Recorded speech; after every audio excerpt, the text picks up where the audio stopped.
بسم اللہ الرحمن الرحیم۔ السلام علیکم۔ ہمارے چینل پہ آپ سب کو خوش آمدید۔ ہمارا چینل سبسکرائب کیجئے۔ بڑھتے ہیں آج کی کہانی کی طرف۔ آج میرا موڈ بہت ہی خراب تھا اور میں تکیے میں منہ چھپائے کمرے میں پڑی تھی۔ اتنے میں ہی پاپا کمرے میں آئے اور کہنے لگے، ارے بیٹا، تو کیوں چھوٹی چھوٹی باتوں پہ اپنا موڈ خراب کر لیتی ہے؟ شادی ہی تو کرنی ہے نا، ایسی کون سی مشکل بات ہے؟ چل اب یہ گولیاں کھا لے، دیکھنا کتنی جلدی تیری شادی ہو جائے گی۔ میں نے عجیب سی نظروں سے پاپا کی طرف دیکھا اور سوچا بھلا ان گولیوں سے میری شادی کا کیا تعلق تھا۔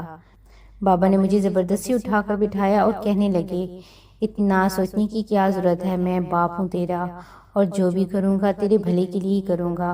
یہ گولیاں بھی تیری شادی کے لیے ہیں۔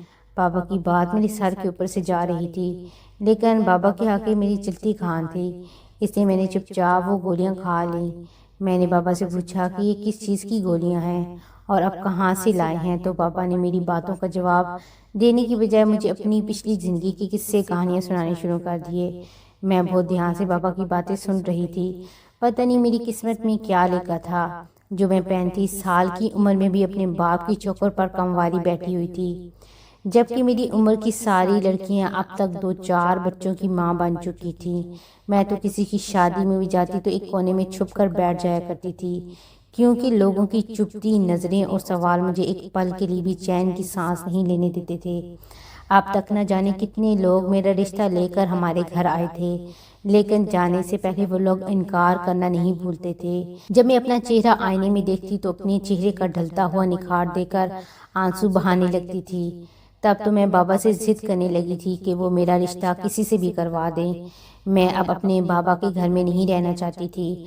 ہر لڑکی کی طرح میری بھی ایک خواہش تھی کہ میری زندگی میں بھی کوئی ہو جس سے میں اپنا کہہ سکوں اور جس کے ساتھ میں اپنا دکھ سکھ بانٹ سکوں۔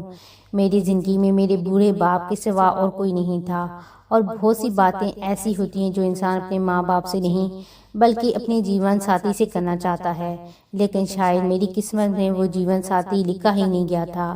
میں اب ان حالات سے تنگ آ چکی تھی، کیونکہ جب بھی میں بابا سے شادی کی بات کرتی یا کوئی لڑکے والے مجھے انکار کر کے جاتے تو بابا وہی گولیاں لے کر میرے پاس آ جاتے تھے اور گولیاں دیتے ہوئے کہہ دیتے، یہ کھا لے بیٹا، دیکھنا جلدی تیری شادی ہو جائے گی۔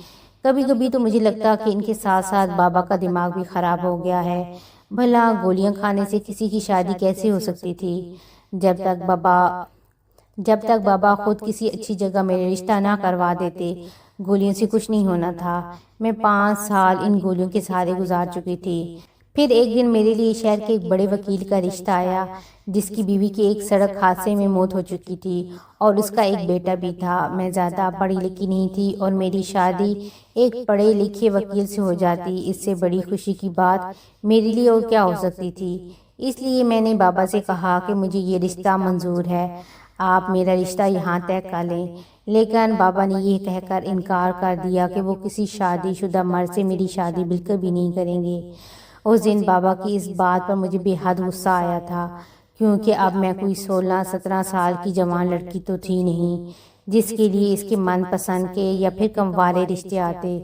بابا کی ضد کی وجہ سے میری پوری عمر نکل گئی تھی، لیکن بابا کو ابھی بھی اس بات کا احساس نہیں ہوا تھا۔ میں غصے میں واپس اپنے کمرے میں چلی گئی اور کچھ ہی دیر میں بابا کمرے کا دروازہ زور سے بجانے لگے۔ مجبوری میں مجھے دروازہ کھولنا پڑا، لیکن میں نے سوچ لیا تھا کہ میں آج بابا سے کوئی بات نہیں کروں گی۔ جب بابا کو ہی میری فیلنگ کی کوئی پرواہ نہیں تھی اور نہ ہی میری بڑھتی عمر کا احساس تھا، تو مجھے بھی ان سے کوئی بات نہیں کرنی تھی۔ بابا میرے کمرے میں آئے اور آ کر خیال سے مجھے سمجھانے لگے، بیٹا اتنی جلد بازی مت کریں، تیری قسمت میں بہت اچھا لڑکا لکھا ہے۔ میں نے غصے میں پاپا سے کہا کہ اگر اچھا لڑکا لکھا ہے تو وہ کب آئے گا؟ جب میں بوڑھی ہو جاؤں گی تب، کیونکہ اب میری آدھی عمر تو گزر چکی ہے۔ بابا نے پھر سے وہی گولیاں اور دودھ کا گلاس میرے آگے رکھا اور کہنے لگے، اسے پی لو، پھر دیکھنا کیسا اچھا لڑکا ملے گا۔ میں نے بابا سے صاف صاف کہہ دیا، اب مجھے کوئی گولیاں نہیں کھانی۔ اتنے سالوں سے جب بھی میں نے شادی کا نام لیا، آپ نے یہ گولیاں کھلا کر مجھے خاموش کر دیا، لیکن اب ان گولیوں سے کچھ نہیں ہونے والا۔ تب بابا کہنے لگے، ارے بیٹا، یہ تو جادو کی گولیاں ہیں اور یہی گولیاں تیری قسمت بدل دیں گی۔ میں نے اپنے بابا کو غصے سے دیکھا۔ جو پتہ نہیں کس زمانے میں جی رہے تھے۔ ایسا نہیں تھا کہ میرے لیے رشتے نہیں آتے تھے، لیکن نہ جانے کیوں رشتے والے ہمیشہ انکار کر کے ہی چلے جاتے تھے، یا پھر ان کے انکار سے پہلے بابا خود ہی منع کر دیتے تھے۔ شروع میں بابا نے مجھے جب یہ گولیاں کھلانی شروع کی تھی میں بہت حیران ہو گئی تھی، لیکن پھر بابا نے مجھے بتایا ان گولیوں سے میری خوبصورتی بڑھ جائے گی، اور بڑھتی عمر نے جو میرے چہرے کی چمک کو چھین لیا تھا وہ چمک پھر سے واپس آ جائے گی۔ بابا کی بات سن کر میں خوش ہو جاتی اور خوشی سے دودھ کے ساتھ گولیاں کھا لیتی تھی، لیکن گولیاں کھاتے ہی تھوڑی ہی دیر میں گہری نیند میں سو جاتی تھی۔ لیکن 5 سال گزرنے کے بعد بھی نہ تو قسمت کا دروازہ کھلا تھا اور نہ ہی کوئی میری بارات لے کر آیا تھا۔ تب تو میری عمر 35 سال ہو چکی تھی، اور ایک لڑکی کے لیے اتنی زیادہ عمر میں رشتہ آنا بہت ہی مشکل تھا۔ تب تو میری امید نے بھی دم توڑ دیا تھا اور میں ہر وقت کسی کونے میں چھپ کر آنسو بہانے لگتی تھی۔ اس بار میں نے بابا سے کہہ دیا تھا کہ اگر میرے رشتہ نہ ہوا تو میں اپنی جان لے لوں گی۔ میری حالت دیکھ کر بابا نے مجھے وہی گولیاں کھلائیں اور تسلی کے 2 بول کہہ دیے۔ دوسرے دن بابا کے ایک دوست لڑکے والوں کو لے کر ہمارے گھر آئے تھے، اور انہوں نے پہلی ہی نظر میں مجھے پسند کر لیا تھا۔ یہ بات میرے لیے بہت ہی حیرانگی والی تھی، کیونکہ عمر کے ساتھ ساتھ میرے چہرے پر جھریاں بڑھنے لگی تھیں۔ پھر میں نے سوچا کہ شاید لڑکا مجھ سے بھی زیادہ عمر کا ہوگا، یا پھر پہلے سے شادی شدہ ہوگا، اس لیے انہوں نے مجھے پسند کر لیا۔ لیکن جیسے ہی لڑکے کی تصویر میرے ہاتھ میں آئی تو میرے ہوش ہی اڑ گئے، کیونکہ وہ تو عمر میں مجھ سے بھی چھوٹا اور جوان تھا، اور تصویر میں بھی کوئی کمی نظر نہیں آ رہی تھی۔ میں حیران و پریشان ہو کر بار بار تصویر کو دیکھی جا رہی تھی، اور پھر ان لوگوں کے جانے کے بعد جب میں نے یہی بات بابا سے کہی تو بابا ہنس کر کہنے لگے، اب تو تیری قسمت کھل گئی ہے، کیا تجھے اب بھی کوئی پریشانی ہے؟ اس کا مطلب یہ تھا کہ بابا نے اس رشتے کے لیے حامی بھر دی تھی۔ بابا نے جیسے ہی اس رشتے کے لیے ہاں کہی تو میں خوشی سے جھوم اٹھی تھی۔ بابا کی گولیاں کام کر گئی تھیں، اور بابا نے مہینے بھر میں میری شادی کی تاریخ طے کر دی تھی، اور جلدی شادی کے سارے انتظامات بھی کر دیے۔ بابا نے مجھے خود اپنے ہاتھوں سے رخصت کیا تھا، اور مجھے یقین ہی نہیں ہو رہا تھا کہ میں بابا کے گھر سے رخصت ہو کر اپنے سسرال آ گئی تھی۔ میں لال جوڑے میں دلہن بنی اپنے کمرے میں بیٹھی ہوئی تھی۔ میری عمر بھلے ہی بہت زیادہ ہو چکی تھی، لیکن میرے دل کے ارمان ابھی بھی پہلے کی طرح جوان ہی تھے۔ یہ میری پہلی ہی شادی تھی، اور میں نے اپنی شادی کو لے کر بہت سالوں تک انتظار کیا تھا، اور آج جب یہ رات آئی تو میں خوشی سے پاگل ہو رہی تھی۔ کتنے سالوں سے یہ خواہش میرے دل میں دبی ہوئی تھی کہ میری زندگی میں بھی کوئی ایسا انسان ہو جو مجھے چاہے ہو، اور جس کے لیے میں ہی سب کچھ رہوں، اور جو میرے لیے پوری دنیا کے سامنے کھڑا ہو جائے۔ اور آج یہ خواہش پوری ہونے جا رہی تھی، کیونکہ میں شادی کر کے داور کے گھر چلی آئی تھی۔ 35 سال کی دلہن بننا ایک الگ ہی ایکسپیرینس تھا میرے لیے۔ میں بار بار خود کو آئینے میں دیکھ رہی تھی، اور دل میں بہت سارے سوال اٹھ رہے تھے کہ کہیں میں زیادہ عمر کی تو نہیں لگ رہی، کہیں ایسا نہ ہو کہ شادی کی پہلی رات میں ہی میں اپنے شوہر کے دل میں جگہ نہ بنا پاؤں، اور کہیں وہ مجھے بری نہ سمجھ بیٹھے۔ میں نے شادی سے پہلے اپنے بال بھی کلر کروا لیے تھے۔ جیسے ہی مجھے دروازے پر کسی کے آنے کی آواز سنائی دی تو میں جلدی سے گھونگھٹ نکال کر بستر پر بیٹھ گئی، اور خود کو تسلی دینے لگی کہ جیسا میں نے سوچ لیا ہے ایسا کچھ نہیں ہوگا۔ ان لڑکیوں کی طرح مجھے شرمانا تو نہیں آتا تھا، لیکن پھر بھی میں نظریں جھکا کر بیٹھ گئی تھی، کیونکہ داور کو لے کر میرے دل میں بہت سارے جذبات پیدا ہو رہے تھے۔ جیسے ہی داور کمرے میں آئے تو وہ چپ چاپ سے میرے پاس آ کر بیٹھ گئے۔ نہ تو انہوں نے میرا گھونگھٹ اٹھایا اور نہ ہی مجھ سے کوئی بات کی۔ مجھے عجیب سی گھبراہٹ ہونے لگی، کیونکہ وہ عمر میں مجھ سے 3 سال چھوٹے تھے اور بہت خوبصورت تھے۔ مجھے یہ ڈر ستا رہا تھا کہ کہیں ان کے گھر والوں نے زبردستی ان کی شادی میرے ساتھ تو نہیں کروا دی۔ دراصل شادی سے پہلے میری اور داور کی کوئی ملاقات نہیں ہو سکتی تھی، ہم نے ایک دوسرے کو صرف تصویر میں ہی دیکھا تھا۔ جب کچھ دیر تک داور یوں ہی چپ بیٹھے رہے تو میں نے خود ہی اپنا گھونگھٹ اٹھا لیا۔ میرے سارے ارمانوں پر پانی پھر گیا جب مجھے یہ احساس ہوا کہ انہوں نے مجھ سے یہ شادی زبردستی کی ہے۔ میں نے تو داور کا ہاتھ پکڑا اور انہیں بھروسہ دلانے کی کوشش کی کہ میں اپنی پوری زندگی ان کی خدمت میں گزار دوں گی اور انہیں بہت پیار دوں گی، بس مجھے صرف ایک موقع دے دیں۔ میری بات سن کر داور بہت ہی عجیب انداز میں ہنس پڑے اور کہنے لگے، تمہیں موقع دینے کی کیا ضرورت ہے؟ داور کی بات سن کر میں پہلے تو تھوڑا سا گھبرا گئی، پھر مجھے لگا کہ شاید وہ مجھے میری عمر کا طعنہ دے رہے ہیں، کیونکہ میں عمر میں ان سے بڑی تھی۔ مجھے لگا اس وجہ سے وہ مجھے اپنا نہیں پا رہے، لیکن بات تو کچھ اور ہی تھی۔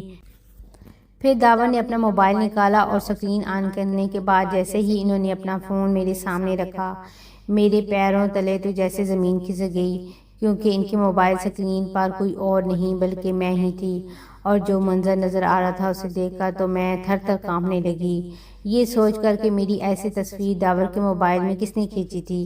میں تو کچھ بھی سمجھ نہیں پا رہی تھی یہ سب کیا تھا۔ میں نے حیرت اور آنسو بھری نظروں سے داور کی طرف دیکھا اور پوچھا یہ کیا ہے، تو وہ مجھے نفرت سے دیکھنے لگے اور کہنے لگے یہ تو تم مجھے بتاؤ کہ یہ کیا ہے، تمہاری ایسی تصویر میرے پاس موجود ہے اور تم مجھ سے ہی پوچھ رہی ہو کہ یہ کیا ہے، خود دیکھ لو یہ تمہاری کیسی تصویر ہے اور اس میں کیا نظر آ رہا ہے۔ یہ تصویر خود چیخ چیخ کر بتا رہی ہے کہ تم تو پہلے سے ہی۔ اتنا کہہ کر داور نے نفرت سے اپنا منہ پھیر لیا تھا۔ وہ کہنے لگے کہ اگر میں نے شادی سے پہلے ہی یہ تصویر دیکھ لی ہوتی تو میں تم سے شادی کرنے کے لیے کبھی نہیں سوچ سکتا تھا۔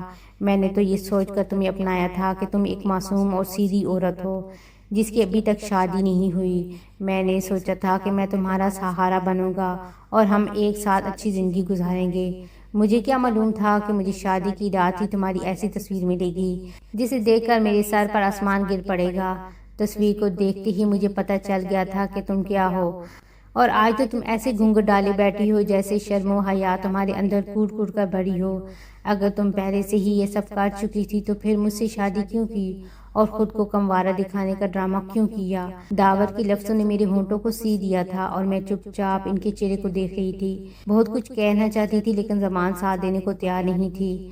کچھ دیر پہلے جو احساس اور جذبات میرے دل میں تھے وہ سب ختم ہو گئے تھے، اور اب مجھے سمجھ ہی نہیں آ رہا تھا کہ میں داور سے کیا کہوں۔ وہ ساری باتیں اور وہ سارے خواب جو پچھلے 1 مہینے سے میں اپنے دل میں دبائے بیٹھی تھی، جو آج مجھے داور سے کہنے تھے، وہ سب کہیں کھو گئے تھے۔ میں نہیں جانتی تھی کہ میری ایسی تصویر میرے شوہر کے پاس کہاں سے آئی تھی، لیکن جو بھی تھا اب تو سب ختم ہو گیا تھا۔ میری ایسی تصویر دیکھنے کے بعد تو داور بھی مجھے اپنی زندگی میں جگہ نہیں دیتے۔ اس بات نے میری جان ہی نکال دی تھی۔ کتنی منتوں کے بعد عمر کی اس پڑاؤ میں آ کر میری شادی ہوئی تھی اور میں نے اپنا گھر اور خاندان پایا تھا، لیکن شادی کی پہلی ہی رات سب کچھ مٹی میں مل گیا تھا۔ اپنی آنکھوں سے آنسو گر رہے تھے اور میری تصویر ابھی بھی میرے سامنے کھلی پڑی تھی، جس میں پوری طرح میں نے اپنی آنکھیں نیچے کر لیں کیونکہ اس سے زیادہ میں اس تصویر کو نہیں دیکھ سکتی تھی۔ میرے سر پر تو ساتوں آسمان گر پڑے کیونکہ داور کہہ رہے تھے تم تو بہت ہی دھوکے باز نکلی، پتہ نہیں کس کس کے ساتھ تمہارا چکر رہا ہوگا۔ میں نے ان کی پوری بات سنے بغیر ہی اپنے دونوں ہاتھ اپنے کانوں پر رکھ لیے کیونکہ داور کے الفاظ میری روح کو چھلنی کر رہے تھے۔ میری پچھلی زندگی بھی بہت مشکل سے گزری تھی اور مجھے پہلے بھی پوری عمر کانٹے ہی ملے تھے۔ میں آنکھیں بند کر کے اپنی پچھلی زندگی کے بارے میں سوچنے لگی جہاں مجھے ایک پل کا بھی چین نہیں ملا تھا، اور اب جب میں نے چین کی سانس لینے کا سوچا تھا تب بھی سب خراب ہو گیا تھا۔ میرا نام ماریا ہے اور میں پنجاب میں پٹھان کوٹ کی رہنے والی ہوں۔ میرے ماں باپ بہت ہی اچھے اور پیار کرنے والے تھے، لیکن پھر قسمت نے دھوکہ دیا۔ جب میں 5 سال کی تھی تب میرے بابا ہمیں دنیا میں اکیلا چھوڑ کر چلے گئے۔ میرے بابا کے گزرتے ہی میرے بابا کے گھر والوں نے مجھے اور میری ماں کو منحوس کہہ کر گھر سے نکال دیا تھا۔ میری ماں پڑھی لکھی نہیں تھی اور ماں کو کوئی کام بھی نہیں آتا تھا، اس لیے اپنا اور میرا پیٹ بھرنے کے لیے انہیں دوبارہ شادی کرنی پڑی تھی۔ ماں کی دوسری شادی کے بعد بھی ہماری زندگی اچھی گزر رہی تھی، لیکن قسمت سے ہماری خوشی دیکھی نہیں جاتی تھی۔ چھوٹی سی عمر میں مجھ پر میرے پورے گھر کی اور میرے چھوٹے بھائی کی ذمہ داری آ گئی۔ جب بھائی کو جنم دیتے ہی میری ماں اس دنیا سے چل بسی۔ بابا تو نوکری پر چلے جاتے تھے، صبح گھر سے نکلتے تو شام کو ہی واپس آتے تھے، اور میں خود سے 9 سال چھوٹے بھائی کو سارا دن سنبھالتی تھی۔ نہ تو میں نے اپنا بچپن جیا تھا اور نہ کسی کھلونے سے کھیلی تھی۔ مجھے تو گھر اور بھائی کی ذمہ داری سے فرصت ہی نہیں ملتی تھی جو میں اپنا بچپن کھیلنے میں گزارتی۔ بابا نے مجھے کبھی اسکول میں نہیں بھیجا تھا کیونکہ اگر میں اسکول جاتی تو گھر کو کون دیکھتا، اس لیے میں اسکول نہیں گئی اور اپنا سارا دھیان اور پیار اپنے بھائی پر لگا دیا۔ میرا چھوٹا بھائی جیان بہت ہی شرارتی تھا۔ گھر کے کام کاج کے ساتھ مجھے اس پر بھی توجہ دینی پڑتی، لیکن اگر کبھی بھی مجھ سے ذرا سی بھی بھول چوک ہو جاتی یا جیان کو کوئی معمولی سی چوٹ بھی لگ جاتی تو بابا مجھے بری طرح پیٹنے لگتے تھے۔ جیان پاپا کا بہت ہی لاڈلا تھا، اس کو اگر ایک آنچ بھی آ جاتی تو پاپا کی آنکھوں میں آنسو آنے لگتے، جبکہ میری بڑی سے بڑی تکلیف بھی پاپا کو نظر نہیں آتی تھی۔ آتی بھی کیسے، میں ستیلی جو تھی، اور جیان ان کا اپنا خون تھا۔ کم عمر میں ہی کام کرنے کی وجہ سے میرے ہاتھ جگہ جگہ سے جل چکے تھے، لیکن بابا نے کبھی بھی میرے جلے ہوئے ہاتھوں پر ایک نظر تک نہیں ڈالی تھی، اور نہ ہی کبھی میرے درد کو محسوس کیا تھا۔ میں بیمار ہوتی یا دکھی ہوتی تو ہمیشہ کچن میں چھپ کر ہی آنسو بہا لیا کرتی تھی۔ جیان کو کبھی کچھ اچھا سکھانے کی کوشش کرتی تو پاپا سے میری جھوٹی شکایت کر دیتا اور بابا پھر سے مجھے ڈانٹنے اور مارنے لگتے تھے۔ جیان کا 10ویں کلاس کا رزلٹ اچھا نہ آیا اور جب یہاں کسی کالج میں ایڈمیشن نہیں ملا تو بابا نے اس کا ایک دور کے کالج میں ایڈمیشن کروا دیا تھا اور وہ ہاسٹل میں ہی رہنے لگا تھا۔ اب میں بابا کے ساتھ گھر میں اکیلی رہ گئی تھی۔ جیان کے جانے کے بعد مجھے احساس ہوا تھا کہ اس کے ہونے سے ہی میری زندگی میں رونق تھی، لیکن اب تو یہ گھر ویران ہو گیا تھا۔ جیان کے جانے کے بعد بابا میرے قریب ہو گئے تھے اور اب تو وہ اٹھتے بیٹھتے مجھے پوچھنے لگتے تھے اور اس بات نے مجھے بہت خوش کر دیا تھا۔ اکثر بابا میرے کمرے میں چلے آتے اور گھنٹوں میرے ساتھ وقت گزارتے اور مجھ سے بہت ساری باتیں کرتے۔ جیسے جیسے ان کی عمر بڑھ رہی تھی ان کے رویے میں بہت بدلاؤ آ رہا تھا۔ میں ان کے برتاؤ میں اپنے لیے پیار محسوس کرنے لگی تھی اور اس برتاؤ نے مجھے نئی زندگی دے دی تھی۔ جیان کو گئے 5 سال ہونے والے تھے لیکن وہ پلٹ کر واپس نہیں آیا تھا۔ بابا اسے بہت پیسے بھیجا کرتے تھے۔ میں جب بھی بابا سے کہتی کہ اب اسے واپس بلا لو تو بابا انکار کر دیتے اور بڑے پیار سے کہتے ماریا ہے نا میرے پاس، لیکن بہت ہی جلد بابا کے اس پیار بھرے رویے کا راز کھل کر میرے سامنے آ گیا تھا۔ جیان نے کسی امیر لڑکی سے شادی کر لی تھی، اس کے ساتھ اس کے بڑے گھر میں شفٹ ہو گیا تھا۔ تب وہ نہ تو واپس آنا چاہتا تھا اور نہ ہم سے کوئی رشتہ رکھنا چاہتا تھا۔ اپنے بیٹے کی عزت رکھنے کے لیے بابا نے یہ بات مجھ سے چھپائی تھی۔ میں بھی پاپا کو شرمندہ نہیں کرنا چاہتی تھی، اس لیے میں نے انہیں پچھلی ساری باتوں کے لیے معاف کر دیا تھا۔ بابا کے پیار کو قبول کر کے ان کے ساتھ خوشی سے زندگی گزارنے لگی تھی، مگر کچھ وقت کے بعد مجھے یہ احساس ہو گیا کہ بابا میرے لیے آنے والے ہر رشتے کو انکار کر دیتے یا رشتے والے خود ہی منع کر کے چلے جاتے۔ کچھ سالوں تک یہ سلسلہ ایسے ہی چلتا رہا اور پھر بابا نے شادی کے نام پر مجھے گولیاں کھلانا شروع کر دی اور پھر کئی منتوں کے بعد داور سے میری شادی ہو گئی۔ لیکن جب رات مجھے اپنی ایسی تصویریں دیکھنے کو ملی کہ میں خود بھی نظریں ملانے لائق بھی نہیں رہی تھی، میں نے ڈرتے ہوئے داور کو بتایا کہ یہ تصویر میری نہیں اور نہ ہی مجھے اس کے بارے میں کچھ پتہ ہے۔ مگر میری بات داور نے سن کر اور بھی زیادہ نفرت سے مجھے دیکھا اور کہنے لگا بڑی ڈھیٹ ہو، تم جھوٹ پہ جھوٹ بولے جا رہی ہو، غور سے دیکھو یہ تمہارا ہی کمرہ ہے اور یہ بیڈ بھی تمہارا ہے۔ میں نے غور سے دیکھا تو واقعی وہ کمرہ میرا ہی تھا اور دیوار کا نیلا رنگ میری بربادی کی کہانی مجھے سنا رہا تھا۔ خود معلوم نہیں تھا کہ میری ایسی تصویریں کب اور کس نے لی تھیں، مگر اب تو داور میری بات ماننے کو تیار ہی نہیں تھا۔ آدھی عمر بیت جانے کے بعد میری شادی ہوئی تھی اور شادی کی پہلی رات میں ہی میں برباد ہو گئی تھی۔ داور نے مجھے کہا کہ میں صرف آج کی ایک رات ہی ان کے گھر گزار سکتی ہوں، لیکن اگلی صبح ان کا اور میرا کوئی رشتہ نہیں ہوگا۔ داور کی اس بات نے میرے رونگٹے کھڑے کر دیے۔ میں واپس اپنے بابا کے گھر نہیں جانا چاہتی تھی۔ میں داور کے پیروں میں گر کر ہاتھ جوڑ کر اس سے منتیں کرنے لگی کہ یہ تصویر میری نہیں ہے، میں نے ایسی تصویر نہیں کھنچوائی اور نہ ہی میں گری ہوئی گھٹیا لڑکی ہوں۔ میں نے تو پوری ایمانداری سے آپ کے ساتھ شادی کی ہے اور آپ کے ساتھ ہی پوری زندگی گزارنا چاہتی ہوں، لیکن داور پر میری کسی بات کا کوئی اثر نہیں ہو رہا تھا۔ ساری رات داور کے آگے یوں ہی ہاتھ جوڑے گزر گئے اور صبح ہوتی ہی جب ان کی ماں کمرے میں آئی تو داور نے انہیں ساری حقیقت بتا کر اپنا فیصلہ سنا دیا تھا کہ اب وہ مجھے اپنی زندگی میں مزید برداشت نہیں کر سکتے۔ داور کی ماں نے میری بھی بات سنی اور داور سے کہا کہ جلد بازی میں کوئی فیصلہ لینے کی ضرورت نہیں، آرام سے اس مسئلے کو حل کریں، کیونکہ ماریا اس بات کو قبول کرنے کے لیے تیار نہیں کہ یہ تصویر اس کی ہے، تو پھر ہمیں پہلے پورے سچ کا پتہ لگانا چاہیے، کہیں ایسا نہ ہو کہ غصے میں آ کر تم اس کے ساتھ کوئی ناانصافی کر بیٹھو۔ داور کی ماں کی باتیں سن کر میں حیران رہ گئی تھی کہ میری تصویر دیکھنے کے بعد بھی وہ میرے خلاف نہیں ہوئی اور مجھے ایک موقع دینا چاہتی تھی۔ نرمی سے وہ مجھ سے پوچھنے لگی بیٹی یہ کیسے ممکن ہے کہ کسی نے تمہاری ایسی تصویر لی ہو اور تمہیں پتہ نہ چلے؟ پھر میرے ذہن میں خیال آیا کہ بابا مجھے روز ایک دوا یہ کہہ کر دیتے کہ اس سے تمہارا رشتہ اچھی جگہ ہو جائے گا، اور وہ دوا کھانے کے بعد میں گہری نیند میں چلی جاتی اور میں سو جاتی۔ یہ بات میں نے اپنی ساس کو بتائی۔ میری بات سن کر وہ حیرانگی میں آ گئی اور دونوں چونک گئے۔ ماریا جو کہ اتنی پڑھی لکھی نہ تھی اور ساری زندگی اپنے بابا کے ساتھ گھر میں ہی رہی، اس لیے ان کی بات پر یقین کرتی چلی گئی۔ کچھ نہ کچھ کالا تو ضرور ہے، تمہارے بابا تمہاری شادی ہی نہیں کروانا چاہتے تھے۔ یہ بات مجھے ہمارے رشتہ دار نے بتائی تھی کہ تمہارے بابا نے آج تک تمہارے گھر آنے والے ہر رشتے کو ٹھکرایا تھا۔ مجھے تم پر پورا بھروسہ ہے کہ یہ تصویر تم نے اپنی مرضی سے نہیں کھنچوائی۔ ابھی سچ کا پتہ لگا لیتے ہیں۔